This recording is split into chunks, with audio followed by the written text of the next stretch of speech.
قال اللہ تبارک و تعالی فی القرآن المجید والفرقان الحمید وَأَقِيمُوا الصَّلَاةَ وَآتُوا الزَّكَاةَ وَأَطِيعُوا الرَّسُولَ لَعَلَّكُمْ تُرْحَمُونَ۔ اللہ العلی العظیم وبلغنا رسولہ النبی الکریم المطیر الحنین الرؤوف الرحیم۔ رب اشرح لی صدری ویسر لی امری واحلل عقدۃ من لسانی یفقہوا قولی۔ رب اشرح لی صدری ویسر لی امری واحلل عقدۃ من لسانی یفقہوا قولی۔ ربی زدنی علما ربی زدنی علما ربی زدنا علما او کما قال۔ قال اللہ تبارک و تعالی فی شان حبیبہ مخبرا و آمرا ان اللہ و ملائکتہ یصلون علی النبی یا ایھا الذین آمنوا صلوا علیہ وسلموا تسلیما۔ کوئی بھی زبان خاموش نہ رہے۔ الصلاۃ والسلام علیک یا سیدی یا رسول اللہ وعلی آلک واصحابک یا سیدی یا حبیب اللہ۔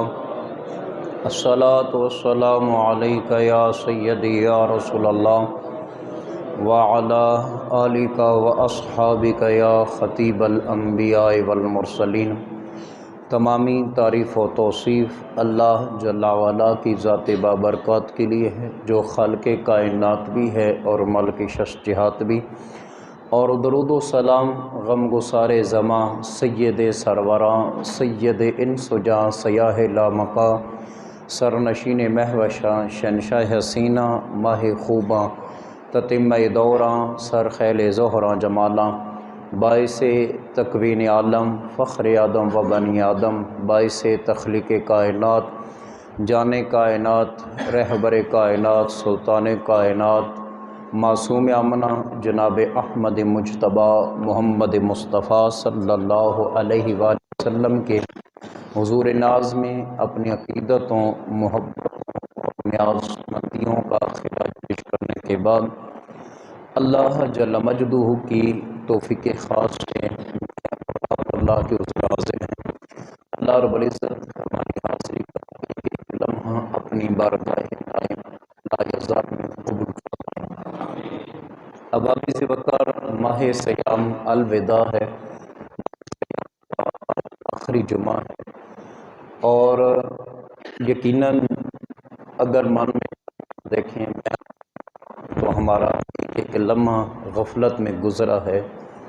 وہ دلی دعا ہے اللہ رب العزت بڑا کریم ہے، بڑا رحیم ہے، ہمارے جتنے بھی ایام گزر گئے ماہ سیام کے، اللہ رب العزت ان کو اپنی بارگاہ میں قبول فرمائے۔ اگر کوئی غلطی کوتاہی ہو گئی ہے اللہ رب العزت اس پر معافی عطا فرمائے، اور باقی جو دو دن رہ گئے ہیں اللہ رب العزت ان دنوں کی اور بلکہ ہر لمحے کی ہر ساتھ کی قدر کرنے کی توفیق عطا فرمائے۔ یہ تو مالک کو ہی علم ہے اور مالک اس بات کو بخوبی جانتا ہے۔ ویسے اس حدیث کا مفہوم دیکھیں کہ جسے اللہ رب العزت بخشنا چاہتا ہے، بہت سے انعاموں میں سے ایک انعام ماہ سیام کی صورت میں اللہ رب العزت اپنے بندوں کو عطا فرماتا ہے۔ آگے بندے کے اوپر انحصار ہے کہ وہ ان بخشش کے لمحات کو اپنے سینے سے لگا کے جو ہے اپنے گناہوں کی معافی کرواتا ہے یا نہیں، لیکن اللہ رب العزت کی رحمت ہمیشہ بندے کو بخشنے کو تیار ہے۔ بندہ تھوڑا سا اس کی بارگاہ میں آئے تو اللہ رب العزت اپنے کرم سے اس کو معاف فرما دیتا ہے۔ تو جو حضرات اعتکاف کر رہے ہیں، دلی دعا ہے جہاں کہیں بھی اللہ رب العزت ان کا اعتکاف کرنا اپنی بارگاہ میں قبول فرمائے۔ اور ماہ سیام کی اپنی برکتیں ہیں، اپنی رونقیں اور بہاریں ہیں کہ مسجد بھی ہر مسجد کھچا کھچ بھر جاتی ہے، رونقوں میں اضافہ ہوتا ہے، اور پھر نرم اور گرم اور آرام دہ بستر کو چھوڑ کے جو ہے اپنا مسجد کے صفوں اور چٹائیوں کے اوپر آ کر کچھ خوش نصیب حضرات 10 دن کے لیے ڈیرا لگا لیتے ہیں۔ ہر وقت مسجدیں آباد رہتی ہیں، نماز تراویح میں قرآن مجید سنا اور سنایا جاتا ہے، وہ ایک الگ ماحول ہے۔ اور آپ نے نوٹ بھی کیا ہوگا، میں اکثر اپنے دوستوں سے کہتا ہوں کہ ماہ سیام میں اتنی برکت برستی ہے اور اتنی رحمت چھما چھم برستی ہے کہ جہاں بھی چلے جاؤ ایک سکون میسر ہوتا ہے، جو ایک نفسا نفسی کا عالم ہوتا ہے اس سے انسان چھٹکارا پاتا ہے۔ جہاں بھی چلے جاؤ پرسکون ماحول، ہر چہرہ حشاش اور بشاش، ہر چہرے کے اوپر ایک عجیب سی خوشی اور مسرت دکھائی دیتی ہے۔ اللہ رب العزت ماہ سیام کی برکتیں ہمارے مقدر میں لکھتے اور ہمیں ماہ سیام کی برکتوں کو اللہ رب العزت اپنے سینے سے لگانے کی توفیق اور ہمت عطا فرمائے۔ تو احباب عزیز وقار، آج ماہ سیام کا آخری جمعہ ہے، تو صدقات اور زکوٰۃ کے حوالے سے چند ایک باتیں آپ کے گوش گزار کروں گا۔ دعا کرنا اللہ رب العزت میری زبان کے نوکیوں پر کلمت الحق جاری فرمائے، اور حق بات کو سننے اور سنانے کے بعد اللہ رب العزت عمل پیرا ہونے کی بھی توفیق اور ہمت عطا فرمائے۔ اللہ اکبر۔ اللہ رب العزت نے ارشاد فرمایا وَأَقِیمُوا الصَّلَاةَ وَآتُوا الزَّکَاةَ وَأَطِیعُوا الرَّسُولَ لَعَلَّکُمْ تُرْحَمُونَ۔ 18واں پارہ ہے کہ تم نماز قائم رکھو اور زکوٰۃ ادا کرو اور سونے اور پیارے رسول کی فرما برداری کرو، لعلکم ترحمون، تاکہ تمہارے اوپر رحم کیا جائے۔ اللہ اکبر۔ درد و آلام کے مارے ہوئے کیا دیتے ہیں، ہم تو بس ان کی نگاہوں کو دعا دیتے ہیں۔ اللہ اکبر۔ عقل والوں کے نصیبوں میں کہاں ذوق جنوں، عشق والے ہیں جو ہر چیز لٹا دیتے ہیں۔ یہ تو عشق کا معاملہ ہے، اور بندہ دیکھتا ہے یار میرا کیا ہے، اللہ نے سب کچھ دیا ہے، اور اللہ کی بارگاہ میں ہی لوٹانا انسان کی نجات ہے۔ اللہ رب العزت نے ارشاد فرمایا کہ نماز قائم رکھو اور تم زکوٰۃ ادا دو، اور جو ہے اللہ رب العزت نے ارشاد فرمایا اے بندہ مومن نماز پڑھنے والو، اگر تم یہ چاہتے ہو کہ نمازیں اس کی بارگاہ میں درجہ قبولیت پا جائیں تو پھر کیا کرو کہ تم زکوٰۃ بھی دیتے رہو، اور یہ دو کام کرنے کے بعد پھر ہوگا کیا، وَأَطِیعُوا الرَّسُولَ، اور مصطفیٰ جان رحمت صلی اللہ علیہ وآلہ وسلم کی تم فرما برداری کرو۔ اسی کی فرما برداری میں اتنی کرم نوازی ہے، رب فرماتا ہے لعلکم ترحمون، تم سونے اور پیارے رسول کی فرما برداری کرو گے پھر رب بھی تمہارے اوپر رحم کرے گا۔ اللہ اکبر۔ اپنے رب فضل عظیم اور لطف عمیم کے توسط سے اللہ رب العزت جو ہے انسان کو دنیا اور آخرت میں کامیابی کا صحرا انسان کے سر کے اوپر سجا دیتا ہے۔ تو صاحب ہمیں چاہیے جن کو اللہ رب العزت نے مال و دولت دیا ہے، ایک تو زکوٰۃ بھی دیتے رہیں، دوسرا صدقات بھی دیتے رہیں۔ اور زکوٰۃ جن کو مال اللہ دیتا ہے نا، انہیں بہت سارے خوف کے اندر مبتلا رب کر دیتا ہے، اور ان خوفوں میں سے دو بڑے خوف جو ہیں سر فہرست ہیں۔ ایک تو جس کے پاس مال ہوتا ہے وہ مال کی حفاظت میں ہر وقت لگا رہتا ہے، اور دوسرا اسے مال کے ضائع ہونے کا خدشہ رہتا ہے۔ یہ دو بڑے خوف ہیں۔ جس کے پاس مال و دولت ہوتا ہے نا، وہ ان چیزوں کے اندر مبتلا ہو کے رہ جاتا ہے، پھر اسی کے محور میں اپنی زندگی گزار دیتا ہے۔ اللہ اکبر۔ اور پھر جو زکوٰۃ دیتے ہیں اللہ رب العزت ان دونوں خوفوں کو اٹھا لیتا ہے۔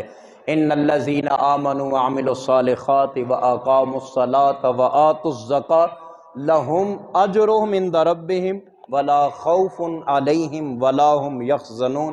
میرے رب نے فرمایا بے شک وہ لوگ جو ایمان لائے اور پھر اچھے عمل کرتے رہے، اور پھر انہوں نے نماز بھی قائم رکھی اور پھر زکوٰۃ بھی دیتے رہے، رب نے فرمایا یہ ایسا حسن عمل ہے نا، نماز اور زکوٰۃ دینا یہ ایسا حسن عمل ہے، اس کا اجر تمہارے رب کے پاس ہے۔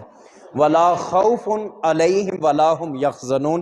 رب فرماتا ہے کہ اے سن لو بندہ مومن جو زکوٰۃ دیتا ہے نا، رب فرماتا ہے مال کی حفاظت کی فکر بھی میں اٹھا لیتا ہوں، پھر اسے فکر ہی نہیں رہتی، اور ولا ہم یحزنون، پھر اسے مال کے ضائع ہونے کا جو غم ہوتا ہے رب فرماتا ہے میں اٹھا لیتا ہوں۔ یہ رب کا وعدہ ہے۔ جو بھی رب کی بارگاہ میں مال خرچ کرتے ہیں، زکوٰۃ دیتے ہیں، صدقات دیتے ہیں، تو اللہ رب العزت نے وعدہ کیا ہوا ہے کہ میں تمہارے مال کی حفاظت بھی کروں گا اور پھر تمہارے مال کو بڑھا بھی دوں گا۔ اور مال کے اندر اضافہ بھی ہوتا ہے جو رب کی بارگاہ میں خرچ کرتے ہیں۔ اللہ اکبر۔ تو صاحب جو مال خرچ نہیں کرتے اور جن کو اللہ رب العزت مال و دولت کی جو ہے فراوانی عطا فرماتا ہے، خزانوں کا مالک بنا دیتا ہے، اور جو مال خرچ نہیں کرتے، کل قیامت کا دن ہوگا، اللہ رب العزت ارشاد فرمائے گا فَبَشِّرْهُمْ بِعَذَابٍ عَلِيمٍ، ان کو دردناک عذاب کی جو ہے خوشخبری سنا دو۔ کن کو؟ جنہوں نے مال ہی رب کی بارگاہ میں خرچ نہیں کیا۔ فَتُقْوَى بِهَا جِبَاهُهُمْ وَجُنُوبُهُمْ وَظُهُورُهُمْ، پھر ہوگا کیا؟ مال و زر کو، سونے چاندی کو اللہ رب العزت گرم کر کے پھر اس جو ہے انسان کی پیشانی کو داغا جائے گا، کہا جائے گا یہ ہے تمہارا مال۔ کبھی جو ہے پہلوؤں کے اوپر داغا جائے گا، کہا جائے گا یہ ہے تمہارا مال، اور کبھی وظہورہم، ان کی پیٹھوں کو داغا جائے گا، کہا جائے گا یہ ہے تمہارا مال۔ جس مال کے اوپر تم سانپ بن کے بیٹھ گئے تھے، وہ خرچ کرنے کے بجائے تم جو ہے اسے گھٹ گھٹ کے رکھتے تھے، آج وہی مال ہے جس کی وجہ سے تمہیں ذلت کا سامنا کرنا پڑ رہا ہے۔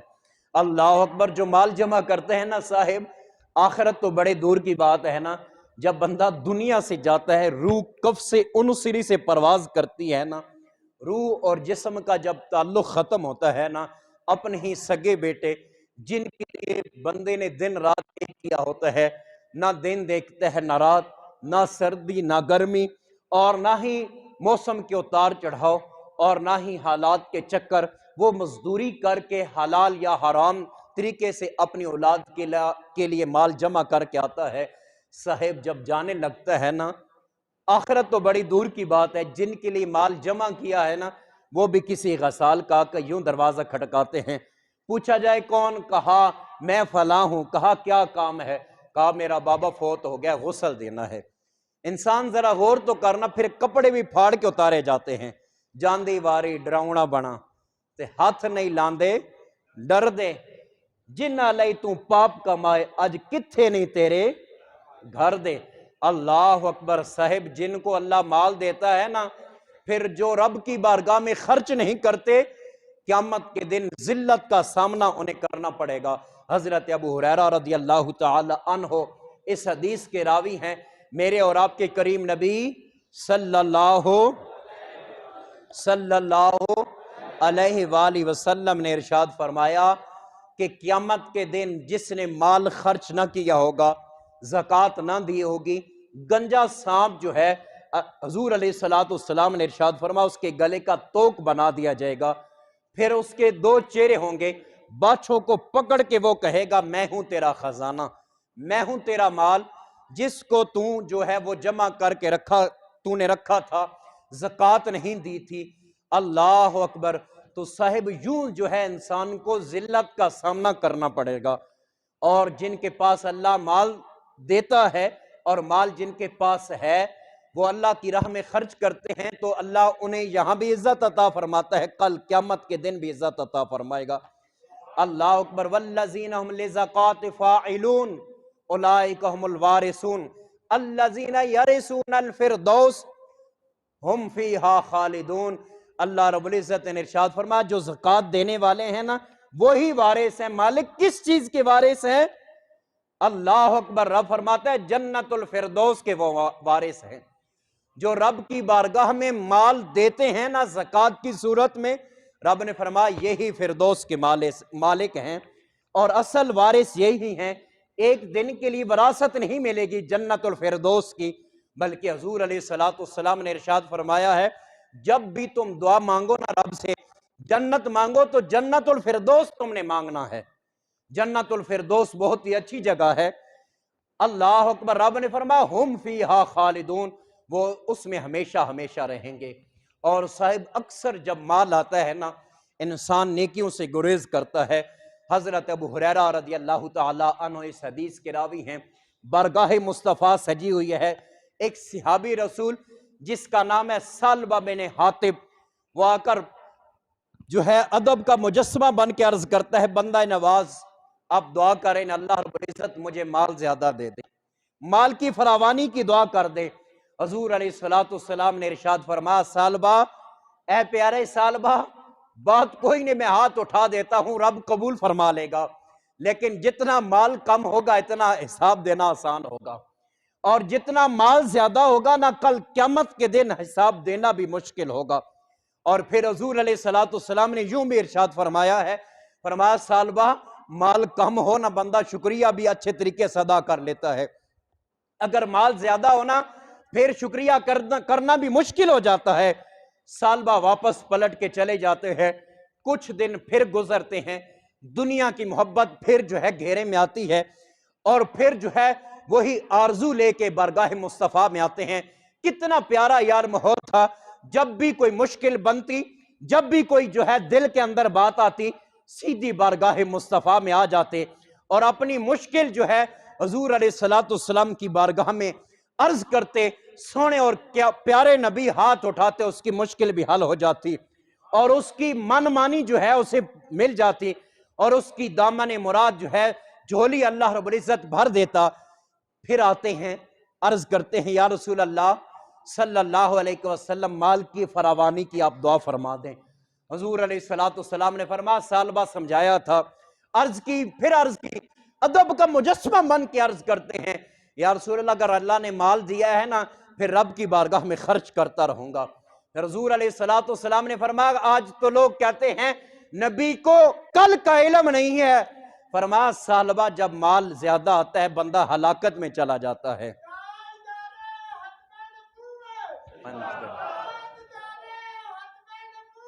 زندہ اللہ اکبر۔ سالبہ نے عرض کر دی، حضور علیہ السلام نے ہاتھ اٹھا لیے۔ اللہ اکبر، یہ ہو ہی نہیں سکتا، سونے اور پیارے مصطفیٰ کے ہاتھ اٹھے ہوں، رب پھر خالی واپس ہاتھ جو ہے لوٹا دے۔ حضور علیہ السلام نے دعا کر دی، سالبہ جا اللہ تجھے مال دے دے۔ سالبہ نے چند بکریاں خریدیں، پھر بڑھتے بڑھتے، بلکہ تاریخ اور حدیث کے یوں لفظ ہیں، کیڑوں کی طرح سالبہ کی بکریاں بڑھی، اتنی زیادہ ہو گئی کہ مدینہ شریف کے اندر رکھنا مشکل ہو گیا۔ پھر جو ہے باہر جنگل میں چلا گیا۔ اللہ اکبر، ہمارے ساتھیوں کے ساتھ بھی کچھ اس طرح ہوتا ہے، جب مال کی محبت گھیرے میں ڈالتی ہے نا بندہ پھر جو ہے دین سے دور ہو جاتا ہے۔ سالبہ وہی سالبہ جب مال کی کمی تھی، پانچوں وقت بارگاہ مصطفیٰ میں حاضر ہوتے اور حضور علیہ السلام کی اقتداء میں جو ہے نمازیں ادا کرتے۔ اب مال زیادہ ہو گیا نا، مدینہ شریف میں رکھنا مشکل ہو گیا، پھر جو ہے مدینہ کے باہر چلے گئے، اور پھر جب باہر چلے گئے نا، دور چلے گئے، پھر ہر وقت تو آنا مشکل تھا نا، دن میں 5 مرتبہ بارگاہ مصطفیٰ میں حاضری لگوانا مشکل تھی۔ پھر جو ہے جمعے کے وقت آتے تھے، پھر ہوا یوں جمعے بھی حاضری وہ بھی ختم ہو گئی۔ آج اکثر دوستوں کو کہا جاتا ہے اور بتاتے ہیں آج میں نے نماز جمعہ ادا نہیں کی، پھر بڑے جناب والا ڈھٹائی سے کہتے ہیں، پوچھا جائے کیوں؟ بس ایک کام تھا، کام میں لگا ہوا، نماز جمعہ کا بھی نہیں پتا چلا۔ اللہ اکبر، انسان اپنی بدبختی پہ رونا چاہیے۔ اللہ اکبر، سالبہ پہلے 5 وقت کی نماز ادا کرتا تھا، جب مال کی زیادتی ہوئی نا پھر نماز سے بھی گیا، اور پھر کبھی کبھی جمعے پہ آتا تھا، جو ہی مال بڑھتا گیا اور جمعے کی غیرحاضری ہوتی گئی۔ اللہ اکبر، بدبختی نے ڈیرے جما لیے نا، اور بدبختی آڑے آ گئی۔ حضور علیہ السلام نے صحابہ کرام کو بھیجا جو زکوٰۃ وصول کرنے والے تھے، جاؤ فلاں فلاں علاقے سے فلاں فلاں شخص سے جو ہے زکوٰۃ وصول کرو، اور ہر علاقے میں گئے، جس کے پاس گئے جو خوش نصیب تھا، فرمان مصطفیٰ پہنچا، جتنی زکوٰۃ بنتی تھی اس سے بھی زیادہ دے دی۔ جب سالبہ کے پاس پہنچے نا، سالبہ نے کہا یہ زکوٰۃ نہیں، یہ تو ٹیکس ہے، میں نہیں دوں گا۔ اللہ اکبر، وقت گزرتا رہا اور حضور علیہ السلام نے ایک دن پوچھ ہی لیا، سالبہ نظر نہیں آ رہا، پہلے تو 5 وقت نظر آتا تھا، پھر کبھی جمعے پہ اس کی جو ہے چہرہ دیکھنا جو ہے مجھے میسر ہوتا، اب تو وہ جمعے پہ بھی نہیں آتا، وجہ کیا ہے؟ عرض کی یا رسول اللہ وہ مال کے جو ہے چکر میں رہتا ہے۔ حضور علیہ السلام نے فرمایا بڑا افسوس ہے سالبہ تجھ پہ، بڑا افسوس ہے سالبہ تجھ پہ، جب زکوٰۃ نہ دی نا حضور علیہ السلام کو اور زیادہ دکھ ہوا، اور پھر جو ہے اللہ رب العزت نے قرآن مجید نازل کیا، وَمِنْهُمْ مَنْ أَحَدَ اللَّهَ لَئِنْ أَتَانَا مِنْ فَضْلِهِ لَنَصَدَّقَنَّ وَلَنَكُونَنَّ مِنَ الصَّالِحِينَ۔ رب نے فرمایا ان میں سے بعض ایسے ہیں جو رب سے وعدہ کرتے ہیں اگر اللہ نے ہمیں مال دیا نا تو ہم رب کی بارگاہ میں ضرور خرچ کریں گے۔ اور جب رب انہیں مال دیتا ہے نا وَهُمْ مُعْرِضُونَ، پھر وہ منہ پھیر لیتے ہیں۔ جب یہ ثعلبہ کے پاس پیغام پہنچا نا کہ میں نے مال دینے سے انکار کر دیا ہے، رب کا پیغام آ گیا ہے، ثعلبہ پھر مال لے کے بارگاہ مصطفیٰ میں حاضر ہو جاتا ہے، عرض کرتا ہے یا رسول اللہ یہ مال جو میرا زکوٰۃ کا بنا ہے یہ قبول فرما لیں۔ حضور علیہ السلام نے فرمایا جا ثعلبہ تیرے مال کی ضرورت نہیں ہے۔ اللہ اکبر۔ حضور علیہ السلام کا وصال ہوا نا، پھر اس نے موقع غنیمت جانا، کہا چلو حضور علیہ السلام نہیں ہے، سیدنا صدیق اکبر کے پاس چلے جاتے ہیں مال لے کے۔ آئے صدیق نے کہا جس کو میرے نبی نے رد کیا ہے صدیقوں سے کبھی قبول ہی نہیں کر سکتا۔ زندہ باد، زندہ باد، زندہ باد۔ پھر حضرت عمر رضی اللہ تعالیٰ عنہ کے دور میں آیا، حضرت عمر رضی اللہ تعالیٰ عنہ نے فرمایا نا جس کو سونے نبی نے رد کر دیا، صدیق نے قبول نہیں کیا، عمر کبھی بھی اسے قبول نہیں کرے گا۔ تو صاحب مال جب بھی مانگنا ہے نا، مال کی زیادتی اکثر میں اپنے دوستوں سے کہا کرتا ہوں، اور صبح درس فقہ بھی ہوتا ہے وہاں پہ بھی میں نے بات کی ہے، صاحب جب بھی مال کی زیادتی کی دعا کرنی ہے نا، آپ نے ساتھ عثمان غنی جیسا دل بھی رب سے مانگنا ہے، اور یہ بھی عرض کرنی ہے مالک مال اگر زیادہ دے تو عثمان غنی جیسا دل بھی عطا فرما دے، پھر وہ نہ دیکھے کہ مال کہاں پہ خرچ ہو رہا ہے، کیسے جا رہا ہے، یہ دیکھتا چلا جائے رب راضی ہو رہا ہے کہ نہیں۔ اللہ اکبر۔ صاحب بنی اسرائیل کے 3 شخص تھے، ایک کوڑا تھا، ایک گنجا تھا، ایک اندھا تھا۔ اللہ رب العزت نے آزمایا، حضور علیہ السلام نے بیان کیا ہے کہ فرشتہ پہلے کوڑے کے پاس آتا ہے، کہتا ہے کوڑے تجھے کیا چاہیے، تجھے کون سی چیز پسند ہے؟ کوڑے نے کہا میرا جسم خراب ہے، سارا جہاں مجھ سے نفرت کرتا ہے، مجھے تو یہی پسند ہے کہ رب مجھے خوبصورت جسم دے دے اور خوبصورتی واپس لوٹا دے، ایسا حسن و جمال ہو کہ بنی اسرائیل میں کسی کا بھی نہ ہو، میری یہی خواہش ہے۔ فرشتے نے انسانی صورت میں کھڑا تھا، جسم کے اوپر ہاتھ پھیرا، رب نے شفا عطا فرما دی۔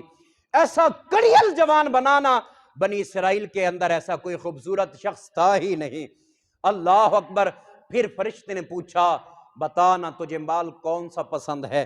اس نے کہا مجھے اونٹ پسند ہیں، ایک اونٹنی دے دی، اور پھر مال بڑھنا شروع کر دیا۔ فرشتے نے برکت کی دعا کی، اور پھر آگے چلے گنجے کے پاس، کہا تجھے کیا چاہیے؟ انسان ہے نا، انسان جس بیماری میں مبتلا ہوتا ہے نا، کہتا ہے یہی بیماری خطرناک ہے، اگر یہ ٹل جائے نا تو پھر میں جہان میں آ جاؤں گا۔ گنجے کے پاس گئے، فرشتے نے کہا گنجے تجھے کیا چاہیے؟ کہا گنجے پن کی وجہ سے لوگ میرے سے نفرت کرتے ہیں، مجھے اپنے پاس نہیں بٹھاتے، حقارت کی نگاہ سے دیکھتے ہیں، میں چاہتا ہوں میرے خوبصورت بال ہو جائیں اور پیارے ہوں۔ تو فرشتے نے ہاتھ پھیرا، خوبصورت بال آگے، اور پھر جو ہے اندھے کے پاس جاتا ہے، کہا اندھے تجھے کیا چاہیے؟ کہا ایک ہی بات ہے، رب نے بڑی خوبصورتی رکھی ہے جان کے اندر، کبھی سبزہ اس کی ہریالی، اور کبھی بلند و بالا پہاڑ، اور کبھی پہاڑوں سے جو ہے اپنا اچھلتی کودتی ہوئی پانی، وہ نہریں، اور پیارا خوبصورت ماحول، اور دنیا کی رنگینی اور خوبصورت جو ہے ماحول، اگر میں اپنی آنکھوں سے دیکھ لوں اس سے مجھے اور کیا زیادہ چاہیے؟ میں یہ دیکھنا چاہتا ہوں رب نے دنیا کیسے خوبصورت بنائی ہے، میں یہ دیکھنا چاہتا ہوں رب نے زمین کو کیسا بچھونا بچھایا ہے، اور آسمان کو رب نے کیسا خوبصورت جو ہے چھت بنایا ہے، یہ میں اپنی آنکھوں سے دیکھنا چاہتا ہوں۔ فرشتے نے ہاتھ پھیرا، رب نے جو ہے آنکھوں کی روشنی عطا فرما دی، سارا جہان دیکھا نا جب پہلی مرتبہ، خوشی کی انتہا نہ رہی، پوچھا اب تمہیں کیا چاہیے؟ کہا جو ہے مجھے جو ہے بکری چاہیے، اور جو ہے گنجا تھا اس نے جو ہے اپنا گائے کی ڈیمانڈ کر دی۔ اب تینوں کی برکت کی دعا کر دی، تینوں کا مال بڑھنا شروع ہو گیا، اتنا بڑا کہ گننے میں نہ آیا۔ پھر رب نے بھیجا جا نہ فرشتے پھر اب ان کا امتحان لینا، رب امتحان لیتا ہے، وَلَنَبْلُوَنَّكُمْ بِشَيْءٍ مِّنَ الْخَوْفِ وَالْجُوعِ وَنَقْصٍ مِّنَ الْأَمْوَالِ وَالْأَنفُسِ وَالثَّمَرَاتِ۔ میرے رب نے وعدہ کیا ہے بندہ مومن میں تمہیں آزماتا رہوں گا، کبھی کسی چیز کا خوف دے کر، کبھی مال کا خوف دے کر، کبھی پھلوں کی کمی کا خوف دے کر، میں تمہیں آزماؤں گا۔ مالک جو آزمائش میں پورا اترے گا پھر اسے اجر کیا ملے گا؟ رب نے فرمایا ان اللہ مع الصابرین، جو صبر کرنے والے ہیں نا انہیں خوشخبری سنا دو، رب ان کے ساتھ ہے۔ اللہ اکبر۔ یہاں بھی آزمائش کا مرحلہ شروع ہوا ہے۔ سب سے پہلے کوڑے کے پاس آیا فرشتہ، کہا انا مسکین و فقیر، کہا میں مسکین ہوں، میں فقیر ہوں، میں مسافر ہوں، جو ہے میرے پاس مال و زر نہیں ہے۔ اللہ نے تجھے بے شمار اونٹ دے رکھے ہیں، اگر ایک اونٹ دے دے میری ضرورت پوری ہو جائے گی۔ اس نے کہا نہیں، میرے حق میرے اوپر بہت زیادہ ہیں، میں نے وہ بھی ادا کرنے ہیں، میں نہیں دے سکتا۔ فرشتے نے تھوڑا سا انداز بدلا، کہا مجھے لگتا ہے میں تمہیں جانتا ہوں، میں نے تمہیں پہلے کہیں دیکھا۔ کہا کہاں دیکھا ہے؟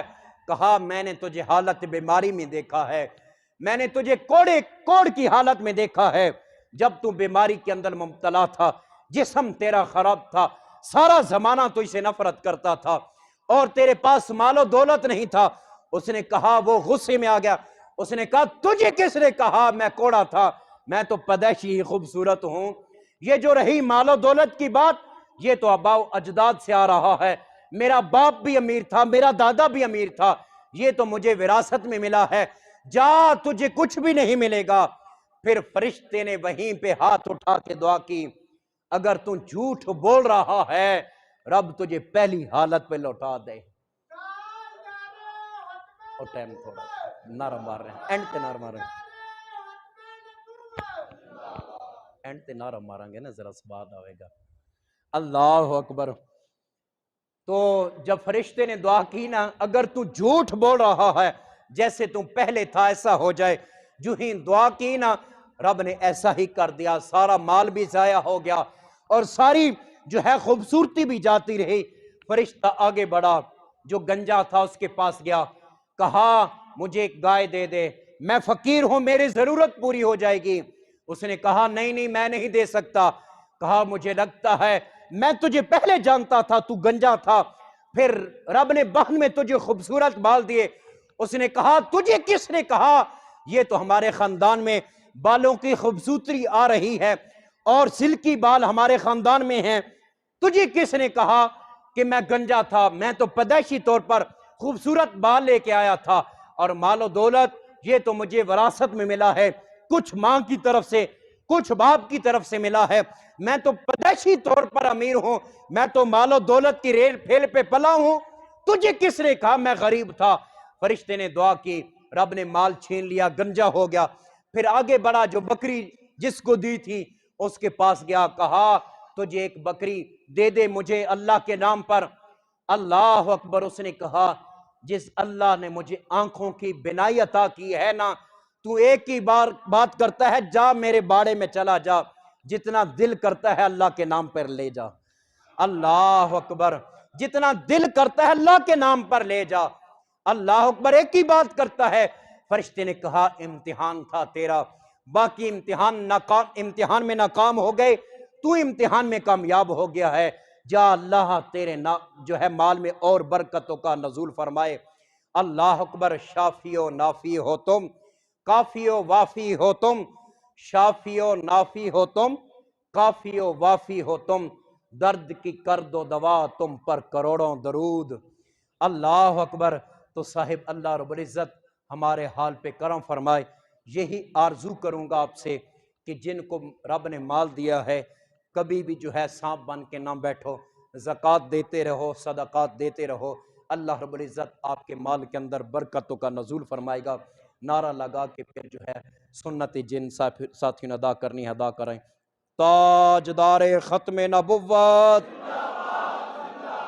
تاجدار ختم نبوت، تاجدار ختم نبوت، من سب نبیًا، من سب نبیًا، من سب نبیًا